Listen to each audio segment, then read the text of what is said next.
Hey drummers, Gary Williams here, your drum set mastermind and creator of the Drumset Artistry Mastermind group. I hope you guys are all doing well today, and gals as well. In this video, I want to talk about soloing, drum solos. There's basically four kinds of drum solos.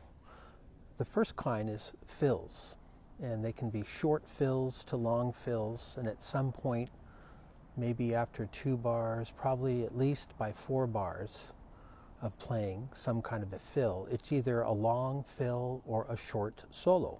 I guess you're on the borderline, depending upon how you want to describe it. But at some point, a fill grows up and becomes a solo. So that's something longer than that. So that's where it usually starts. Breaks, fills that extend into longer breaks, which are now becoming maybe 4 or 8 measures long, which are now 4 or 8 measure short solos.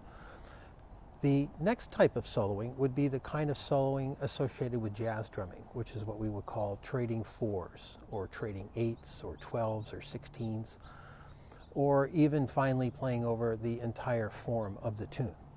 So when you're playing in a jazz situation, after the horn players take several choruses of soloing, which means going through the form several times, then it comes to where one of the horn players will play 4 bars of a new chorus and the drummer will follow with 4 bars and so on and so forth until you work your way through the form. That can be also 8 bars each, or depending upon the phrasing, if it's a 12-bar blues, you might take a whole 12-bar chorus and even up to a whole 32-bar AABA song form.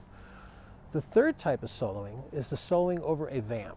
This is kind of more associated with Latin music, where the percussion section maintains a groove and then one instrument will improvise over the top of all the others. And one of the tunes that comes to mind that really expressed this well was a tune off the Chick Corea album Friends with Steve Gadd, a tune called Samba Song, where there's a bass and piano montuno, which means a repeating rhythmic pattern, playing, and then Steve Gadd just builds this amazing solo over the top. So those are some of the funnest kinds of solos, because you actually have the other musicians assuming the role of a drummer and playing a backing rhythmic track that you can work with, work around, sort of ignore.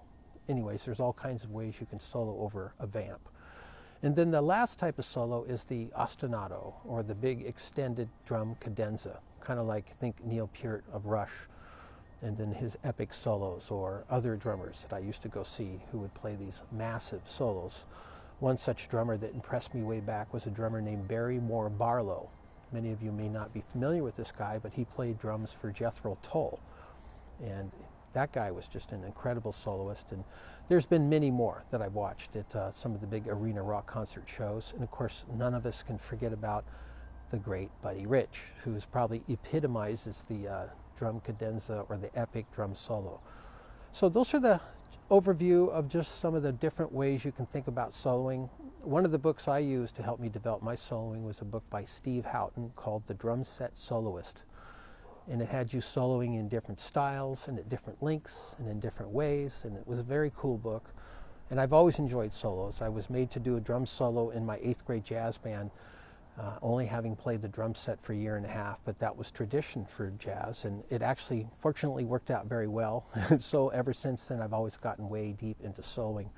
And I'll add a little link to a little excerpt from a clinic video I did many years ago called Developing a Solo Vocabulary, that goes into more detail about how to develop soloing. I'm just sharing with you there's 4 kinds of ways of soloing, and that in that video I get into more about how to use one rhythmic idea and then, or one pattern rather, and then move it around to the 5 different subdivisions, and then use repetition and orchestration and all kinds of different methods to starting with a simple idea and building it into a very lengthy and hopefully interesting solo. So I hope you've enjoyed that. So if you want more information, check out that video link. I'm also available for any lessons if you would really like to get into this in more detail. So if so, just contact me, send me a private message, and we will connect. Okay, have a great day, and we'll talk to you soon. Bye-bye.